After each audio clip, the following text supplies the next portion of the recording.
ముందు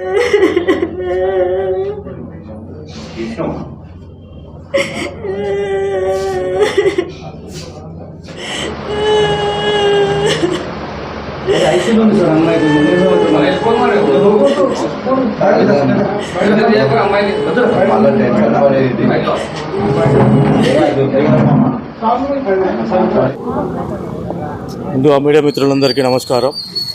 నా పేరు చుట్టుపక్క ప్రభాకర్ మాదిగా. నేను ఎంఆర్పిఎస్ ఫౌండర్.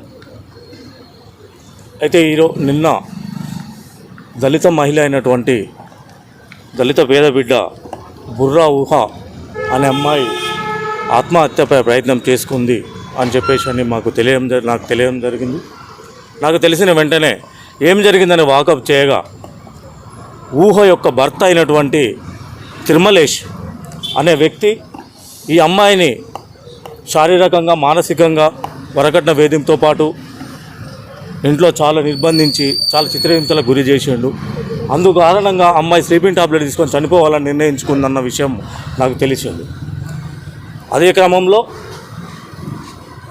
అమ్మాయి టాబ్లెట్ తీసుకున్న తర్వాత కనీసం ఆమెను కాపాడే దిశ కూడా వాళ్ళు కానీ వాళ్ళ మామ కానీ వాళ్ళ తల్లిదండ్రులు ఎవరు కూడా స్పందించలేదు. ఊహ యొక్క భర్త తిరుమలేష్ అనే వ్యక్తి ఈ అమ్మాయి చనిపోవాలి అని చెప్పేసి అని ఉద్దేశపూర్వకంగా చూసిండనేది నేను గమనించడం జరిగింది.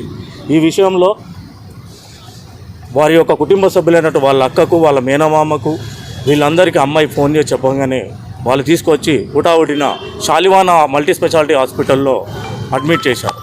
అడ్మిట్ చేసిన వెంటనే ఊహ భర్త అయిన తిరుమలేషు వీళ్ళకు ఫోన్ చేసి బెదిరిస్తూ మీరు ఎందుకు అడ్మిట్ చేశారు, అమ్మాయి చావనియండి అని చెప్పేసి అని వీళ్ళని బెదిరించడంతో పాటు ఆ రోజు దుర్భాషలు ఆడుతూ వీళ్ళపైన కొంత దాడి చేసే ప్రయత్నం చేశాడు.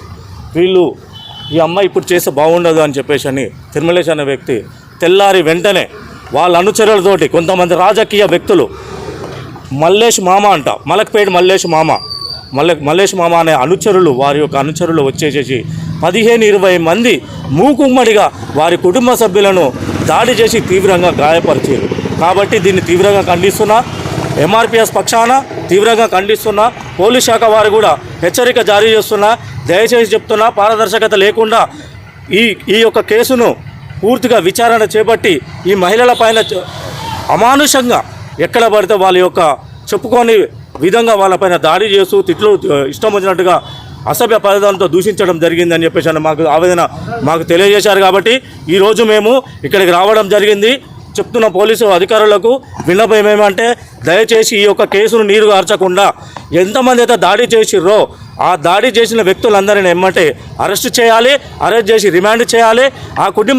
ఆ మహిళలకు అందరికీ న్యాయం చేయాలి. ఒకవేళ పోలీస్ శాఖ వారు కనుక తగిన న్యాయం చేయకపోతే ఎంఆర్పీ పక్షాన ఈ ఉధృతం చేస్తాము. మహిళా విభాగం అంతా దిగుతుంది.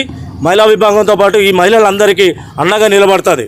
ఎవరైతే ఈ నాయకుడు అనేటువంటి చెప్పుకోబడుతున్న వ్యక్తి ఎవరైతే ఉన్నారో దయచేసి చెప్తున్నాను, మాదిగల మధ్యలో చిచ్చు పెట్టొద్దు. ఇది కుటుంబ సమస్య. కుటుంబ సభ్యులను పిలిచి పరిష్కరించాలి తప్పితే ప్రైవేటు వ్యక్తులు ఇటువంటి కొంతమంది గంజాయి తాగి మందు తాగే వ్యక్తులను ఉసిగొలిపి వీళ్ళపైన చంపుమని చెప్పి దాడి చేయడం అన్నది ఎంతవరకు సమంజసం అని చెప్పేసి అని ఆ వ్యక్తికి నేను సూటిగా ప్రశ్నిస్తున్నా. అలాగే ఇది కూడా మీరు పరిగణలోకి తీసుకోవాలని రాష్ట్ర ప్రభుత్వాన్ని కూడా వెంటనే ఈ విషయంపై స్పందించి మహిళలకు ఈ కుటుంబానికి న్యాయం చేయాలి. అలాగే అమ్మాయి ఇప్పుడు చావు బతుకుల్లో ఉన్నది. భగవంతుని దయ వల్ల అమ్మాయి కోలుకోవాలి. Chaitanyapuri police station and Malakpet police station అధికారులు ఇద్దరు కోఆర్డినేట్ చేసుకొని ఈ యొక్క కేసును ఖచ్చితంగా వీరికి కుటుంబానికి న్యాయం చేయాలి. లేకపోతే వీరి అండగా ఎంఆర్పిఎస్ నిలబడుతుందని చెప్పేసి తెలియజేస్తూ రాబోయే రోజులలో ఈ ఒక్క కేసు కనుక నీరు గారితే భవిష్యత్తు కార్యాచరణ నేను అతి త్వరలో మీడియా ముఖంగా నేను మళ్ళొకసారి ప్రకటిస్తాను. ఈ సందీప్ అంట వ్యక్తులు కొంతమంది రౌడీ షీటులు ఉన్నాయా, వాళ్ళపైన ఏమనుకుంటున్నారు?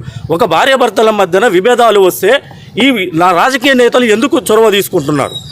వాళ్ళు ఎందుకు పెంపుడు కుక్కలను పంపించే దాడి చేయించారు? అంటే మాదిగల చిచ్చు పెడుతున్నారా? మీరు అగ్రకులపోళ్ళు అని చెప్పేసి కదా. ఒక భార్యాభర్తల మధ్యన అమ్మాయి చనిపోతే మీరు తెచ్చిచ్చేవాళ్ళ అని సూటిగా ప్రశ్నిస్తున్నాను నేను. ఈ ప్రభుత్వానికి కూడా వెంటనే ఇటువంటి సంఘటనలను ఎన్నో జరుగుతున్నాయి, మహిళలకు రక్షణ కల్పిస్తుంది అని చెప్తున్నారు. కాబట్టి కొత్తగా వచ్చిన గవర్నమెంట్ ముఖ్యమంత్రి వర్యులు రేవంత్ రెడ్డి గారికి నేను విన్నపం చేసుకునేది ఏంటంటే మీరు ఎంతో గౌరవప్రదంగా ఎన్నో ఉద్యమాలు చేసి ఈరోజు ఆ స్థాయిలో ఉన్నారు కాబట్టి ఒక రాష్ట్ర ముఖ్యమంత్రి గారు దీన్ని పరిగణలోకి తీసుకొని మీరు చొరవ తీసుకొని దయచేసి హోంశాఖ మంత్రులకు వాళ్ళకి ఆదేశాలు ఇచ్చి వీళ్ళని ఎమ్మటే రిమాండ్ చేసి వీళ్ళకి ఎమ్మటే కఠిన చర్య పడే విధంగా చూడాలని చెప్పేసి అన్నాక 10 మందిలో ఎస్ఐ సార్ ఏమన్నాడు, సార్ నేను మాట్లాడుకున్నాను బయట మాట్లాడాను. అట్లా 3 వారాలు లేదు సార్, వారం మాట్లాడితే వాళ్ళు అన్నది ఒకటే, ఈ అమ్మాయికి మీకు ఏం కావాలని కోరుకుంటారు అన్నాడు.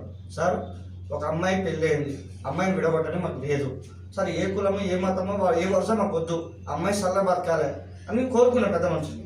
వాళ్ళు ఏమన్నారు, అరే మీరందరూ కలిసి వాళ్ళని టార్చర్ పెడుతున్నట్రా అని అన్నాడు. అన్న మేము వాళ్ళని ఏమంటలేము, ఇప్పటికి కూడా వాళ్ళు ఏమంటలేము, మీరు ఎట్లా కోరుకుని మేము అట్లా వింటాము అని అన్నాం. అంటే వాళ్ళు పెద్ద మనుషులు ఉండి, అమ్మాయి నువ్వు అంత సంవత్సరం అనుకో, వాళ్ళు మీ జోలికి రారు అని వాళ్ళందరూ ఒప్పందం చేశారు. మేము ఆ రోజు నుంచి ఈ రోజు వరకు వాళ్ళ ఇంటికి పోలేదు, వాళ్ళు ముచ్చట మాట్లాడలేదు, వాళ్ళ జోలి కూడా పట్టలేదు.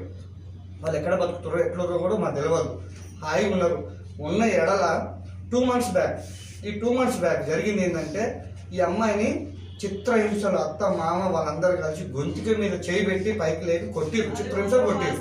కొట్టిన తర్వాత వాళ్ళ అక్కకు తెలిసింది, వాళ్ళ అక్కకి తెలిస్తే వచ్చిరు, మాట్లాడారు. ఎందుకు గొడవ, వేస్ట్, గొడవ పెడితే ఏమొస్తుంది, మళ్ళీ పెద్ద మనుషులు గొడవలు, మన నాన్న లేరు ఎవరు లేరు నన్ను ఎవరు పట్టించుకోలేరని వదిలేసుకొని కలిసిమెలిసి ఉందామని చెప్పారు. కలిసిమెలిసి ఉన్న తర్వాత అదే దాన్ని అలుసుగా తీసుకొని ఈ అమ్మాయికి ఎవ్వరు లేరు, ఈ అమ్మాయిని ఏం చేసినా కూడా పట్టించుకుంటారు లేడని చేసి ఈ 2 నెలల తర్వాత ఇప్పుడు జరిగిన సిచ్యువేషన్ ఆదివారం జరిగింది అంట సార్. ఆదివారం భర్త భార్య మాట్లాడుకోరంట. భర్త భార్య మాట్లాడుకున్న తర్వాత అర్ధరాత్రి గణేష్ అనే వ్యక్తి తలుపు కొట్టిండు. తలుపు కొట్టినాక ఏడు తిరుమల ఏడు ఎందుకు ఫోన్ స్విచ్ ఆఫ్ వస్తుంది, నీకన్నా ఉండు కదా అని చెప్పి మాట్లాడిందంట. మాట్లాడితే ఏముండన్నా అంటే ఇప్పుడు ఇన్నే ఉండు కదా, నాకు తెలియదు, నేను పడుకున్నప్పుడు నేను పడుకుని చెప్పిందంట. అన్న అర్ధగంటకే తిరుమలేసి వాళ్ళ మా ఊహకి ఫోన్ చేసిండు, నేను ఇక్కడ ఉన్నా చస్తున్నా బతున్నా, నేను జాదలేని మిమ్మల్ని, మీరు ఇట్లా చేస్తారు అట్లా చేస్తున్నారు అంటే టార్చర్ చేస్తూనే మాట్లాడింట. ఈమెతో కాకుండా వాళ్ళ అన్నతోని వాళ్ళ బంధువులతోని వాళ్ళ ఫ్రెండ్స్తో మాట్లాడుకుని కాన్ఫిడెంట్ మాట్లాడింది సార్. మాట్లాడినంత అమ్మ నువ్వు నేను మొక్కుతున్నాను దండం పెడతా, నీకు ఏమైనా నేను రా మాట్లాడదా, మాట్లాడినాక నువ్వు ఏం చెప్తున్నా అది వింటానే అన్నదంట. అన్నగాడి వినలేదంట, వినకుండా ఫోన్ స్విచ్ ఆఫ్ చేసుకున్నాడు. ఫోన్ స్విచ్ ఆఫ్ చేసుకున్న అర్థగంటకి వీళ్ళంతా ఫ్రెండ్స్ అంతా కలిసి అట్లా కాదు వాడికి వస్తా అంటూ భర్త అంటూ నువ్వే ఎట్లా చేసినట్టున్నావు, పోదాంపా పిఎస్ పోదాంపా, పిఎస్ గాడికి పోదాంపా, పిఎస్ పోయి కంప్లైంట్ పెడదాం అని అన్నారంటారు. కంప్లైంట్ పెట్టిరు. కంప్లైంట్ పెట్టిన అర్ధగంటకి మళ్ళీ వచ్చి మళ్ళీ వాళ్ళ మామ వాళ్ళందరూ కలిసి ఒక దగ్గర ఉన్నాక వాళ్ళ మామ అన్నాడంట, తిరుమలేస్కి యాక్సిడెంట్ అయింది నకరికల్ కాడ యాక్సిడెంట్ అయిందని చెప్పిండంట సార్. చెప్పిన ఎడలో ఈ ఉండి మామయ్య నేను మా ఆయన కాడ తీసుకుపోండి, నాకు మామయ్యని చూడడం అంట, నీ వల్లనే నా కొడుకు ఇట్లా చేసుకుంటున్నాడు, నువ్వు జాబ్ ఇట్లా చేసుకున్నా అని చెప్పి ఆ అమ్మాయిని టార్చర్ బెదిరించండి చేసి మార్నింగ్ మాట్లాడేసరికి మార్నింగ్ నిద్ర మాత్రం మింగింది. మేమంతా ఏమన్నా ఉన్నాం సార్. ఈయన ఉంటే ఊరు చంద్రపూర్ వాళ్ళ ఓనర్ వాళ్ళు మా కోడలికి ఫోన్ చేస్తే మా కోడలు వచ్చేలోపు అక్కడి నుంచి ఇక్కడ తీసుకొచ్చారంట, జ్యోతిమఠ స్కూల్లో తీసుకొచ్చారు. ఆ రోడ్డు మీద వేసారు. రోడ్డు మీద ఈయన తీసుకొచ్చి బతిరాలి కాలేజీ ముక్కు వాళ్ళందరూ అక్కడే ఉన్నారు సార్. వాళ్ళ మామ వాళ్ళ బంధువులు ఫ్రెండ్స్ అందరూ అక్కడే ఉన్నారు. ఎవరు తీసుకోవాలి హాస్పిటల్కి, చైతన్యపూర్ నుంచి భవన్ నగర్కి డౌన్కి మినిమం 1 గంట పడతారు సార్. ఆయనకి ఆడ వదిలేస్తే మా కోడలు పోయి తీసుకొచ్చి హాస్పిటల్లో జాయిన్ చేసింది. హాస్పిటల్లో జాయిన్ చేసి వాళ్ళ మామ వచ్చిండు, చూసిండు, మేము కూడా ఉన్నాం. వాళ్ళని ఎవ్వరు ఏమనలేదు సార్. అనకపోగా ఈవినింగ్ టైంలో మా ఊరు నుంచి వీళ్ళ మదర్ వచ్చింది, మా అక్క వచ్చి అయ్యా ఏమైంది ఇట్లా అడిగితే వాళ్ళ ఫాదర్ని అడిగింది సార్, మరి మా అల్లుడు ఏడి ఎందుకు ఇట్లా చేస్తున్నారు మరి మాట్లాడాలని అడిగింది సార్. అడిగినందుకు నాకు తెలియదు, మన ఫోన్ స్విచ్ ఆఫ్ వస్తుంది, వాడు ఏంటో అంటున్నాడు, ఫోన్ స్విచ్ ఆఫ్ కాదయా, ఇదే నీ కొడుకు అయితే ఇట్నే ఉంటావా, ఇట్నే చేస్తావా అని మాట్లాడింది. మాట్లాడేసరికి ఏం చేసుకోపో, ఏపీఎస్ కంప్లీట్ పెట్టుకోపో, నేను పిలిపిస్తాను తర్వాత పిలిపిస్తాను మాట్లాడింది. ఎవరైతే తిరుమలేసి వాళ్ళ ఫ్రెండ్స్ ఉన్నారో సందీప్ అనే వ్యక్తి అన్ఎక్స్పెక్టెడ్ లోపలికి వచ్చి నేను డాక్టర్తో మాట్లాడినా, అసలు ఈ అమ్మాయికి ఏం కాలేదు, అసలు ఏం మింగలేదు ఈ అమ్మాయి, వీళ్ళంతా కథలు పడతారు, వీళ్ళంతా ఇలా సంఘం చూస్తా ఒప్పని సంఘం చేస్తాను మాట్లాడారు. ఇంతలో మాకు పెద్ద కోడలు ఉంటే అక్కడ ఎందుకు మాట్లాడుతున్నావు అన్న, అది నీ అక్క చెల్లింది అట్టే మాట్లాడతాం, లోపల పోదాం అమ్మాయి ఐసీలు ఉందా కింద ఉందా నువ్వే చూడు బా అని చెప్పి లోపల తీసుకొచ్చింది. ఆ పేషెంట్ వేరే పేషెంట్ చూస్తుంటాడు డాక్టర్, అయినా మాట వినకుండా లేదు వీళ్ళంతా కథలు పడతారు, ఒక్కొక్కరు సంపి బొంద పెడతా, అమ్మాయిని కూడా సంపి బొంద పెడతా అని బయటకు వచ్చి మొత్తుకుంటున్నాడు సార్. నేనుండేమన్నా అన్న నువ్వు ఎవరిని చంపుతా అంటున్నావు, ఎందుకు చంపుతావు, నువ్వు ఎవరివి, మేము పొద్దునుంచున్నావు నువ్వు కనపడలేదు అని మేము మాట్లాడేసరికి తోపులాట అయింది సార్. తోపులాట అయినందుకు ఇదే విషయం మీద మలక్పేట పిఎస్పీ కంప్లైంట్ పెట్టిన, అయ్యా మరి 10 సంవత్సరాల వ్యక్తులు వచ్చారు